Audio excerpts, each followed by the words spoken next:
আজকের গল্পটা হচ্ছে বেস্ট ফ্রেন্ডকে নিয়ে, যারা একই পাড়ায় একই সাথে বড় হয়েছে, একই স্কুলে একই ক্লাসে লেখাপড়া করেছে।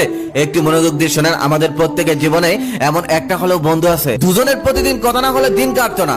যে যেখানেই থাকুক না কেন, সারাদিনের সিক্রেট কথাগুলো শেয়ার না করতে পারলে তাদের রাতে ঘুমিয়ে আসতো না। এভাবেই তাদের বন্ধুত্ব 10টি বছর কেটে গেল। আর একটি বন্ধু 10 বছর টিকে থাকা, এটা কোনো সহজ কথা নয়। তাদের দুজনের মধ্যে একজনের নাম সিধু, যে ছিল হিন্দু, আরেকজন হলো আদি, যে হলো মুসলিম। তারা দুজন ধর্মীয় দিক থেকে ভিন্ন হলেও তাদের বন্ধুত্বের মধ্যে এটা নিয়ে কোনো প্রভাব ছিল না। তারা একই সাথে কলেজে উঠলো আর একই কলেজে ভর্তি হলো। বলে রাখা ভালো, সিধু ছিল একটু শান্ত স্বভাবের, লজ্জার ভাবটা একটু বেশি ছিল তার। আদি আবার ছিল এদিকে বিপরীত, খুবই চালাক। সে খুব সহজেই সে যে কারোর সাথে মিশে যেতে পারতো। কলেজ জীবনে আদি একটা মেয়ের সাথে সম্পর্কে জড়িয়ে পড়ে। আদি মেয়েটাকে অনেক ভালোবাসতো, তবে মেয়েটা আদিকে ভালোবাসতো না, আদির সাথে শুধু টাইম পাস করতো। সিধু একটু বোকা টাইপের হলেও মেয়েটাতে ভালো না, এটা সে খুব ভালোভাবেই জানতো।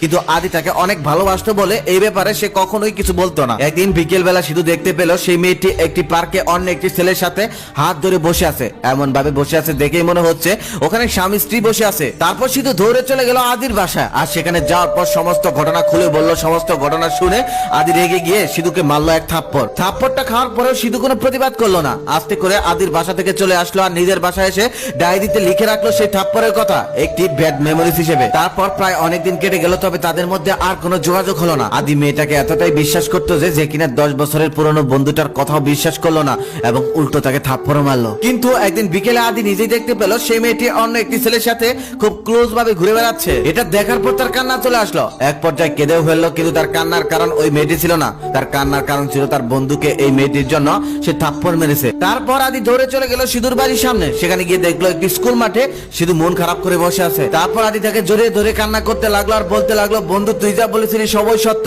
ওই মেয়েটা খুবই খারাপ। সেদিন আমি তোর কথা বিশ্বাস না করে তোকে থাপ্পড় মেরে অনেক ভুল করেছি, তুই আমাকে ক্ষমা করে দে। তখনও সিধু রাগ করলো না, সমস্ত কিছু ভুলে গিয়ে উল্টো আদিকে সান্ত্বনা দিতে লাগলো। এটাই হচ্ছে প্রকৃত বন্ধুর উদাহরণ। বন্ধুত্বের মধ্যে রাগ, অভিমান, হাসি ঠাট্টা সবকিছুই থাকবে, তারপরেও দিন শেষে বন্ধুই হলো একে অপরের খুব ভালো সঙ্গী। জীবনে চলার পথে অনেক মানুষের সাথে পরিচয় হয়, অনেকের সাথে বন্ধুত্বের সম্পর্ক হয়, তবে আমি মনে করি পৃথিবীর সব থেকে ভালো বন্ধু হলো বাল্যকালের সে একসাথে বড় হওয়ার বন্ধুগুলো, যারা তোমার মনের খবর জানে, যারা তোমার পছন্দ অপছন্দ জানে, যারা খুব ভালোভাবে জানে তুমি কিতে বেশি খুশি হও, যারা খুব ভালোভাবে জানে তুমি কিতে অনেক বেশি রেগে যাও, যারা জানে শৈশবে তোমার দুর্বলতার কথা, যারা জানে জীবনের প্রথম তুমি কোথায় কার কাছে পেয়েছিলে ব্যথা, যারা তোমার সোনালী দিনগুলো সাক্ষী, তারা হলো তোমার বাল্যকালের বন্ধু। আম চুরি, জাম চুরি, কাঁঠাল চুরি, লিচু চুরি, কত চুরির খবরই না জানে তারা। সেই দিনগুলো আজও মাঝরাতে মনে পড়ে সেই পুরনো বন্ধুগুলোর কথা, যাদের সাথে সময়ের কোনো পরিকল্পনা ছিল না।